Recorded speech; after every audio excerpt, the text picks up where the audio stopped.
បាទសម្រាប់ថ្ងៃនេះគឺយើងទទួលបានរថយន្តមួយគ្រឿងទៀតហើយគឺរថយន្ត Aeon i60 ដែលមានពន្លឺខ្សោយពិបាកក្នុងការបើកបរនៅពេលយប់បាទគឺពន្លឺចង្កៀងរបស់រថយន្តបងប្រុសខ្សោយឥឡូវបងប្រុសបានមកជ្រើសរើសនឹងដំឡើងជាមួយនឹងគុជចង្កៀង ម៉ាក GTR ដែលមានទំហំ1 អ៊ីងកន្លះបាទគឺយើងដំឡើងរហូតដល់4គូស្មើនឹង8គ្រាប់ចំពោះការរៀបចំដំឡើងគឺយើងសង់ត្រីនៃកម្រិតពន្លឺគុជឲ្យស្របឲ្យស៊ីគ្នា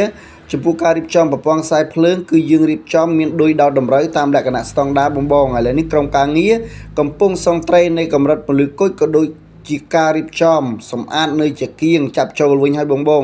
ក្នុងការដំឡើងគុជចង្កៀងទៅលើរថយន្ត Aeon i60 មួយគ្រឿងនេះនៅហាងជាងឡែន168លេងគុជឡានចំពោះការរៀបចំគឺយើងសម្អាតកៅចាស់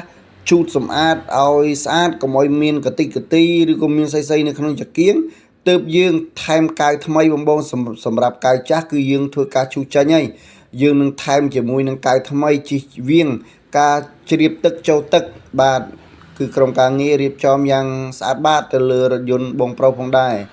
បាទបងឬក៏មីណាដែលមានចំណាប់អារម្មណ៍ចង់ដំឡើងជាមួយនឹងគុជចង្កៀងគ្រឿងតុបតែងផ្សេងទៀតអាចទំនាក់ទំនងមកបាននៅហាងជាងឡែន168លេងគុជឡានបងបាទគឺយើងមានរៀបចំដំឡើងជូនមិនថា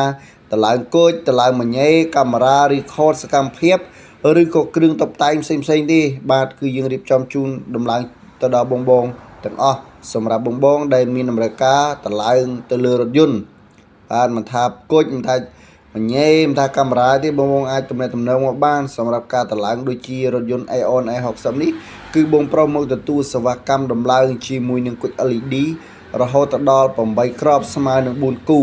ពីព្រោះចង្កៀងរបស់គាត់មានពន្លឺខ្សោយលើក្រុមការងារកំពុងរៀបចំតម្លើងជូនបាទសូមអរគុណសម្រាប់ការតាមដានរាល់វីដេអូនៅហាងជាងឡែន168លេងគុជឡានសូមអរគុណសូមជម្រាបលា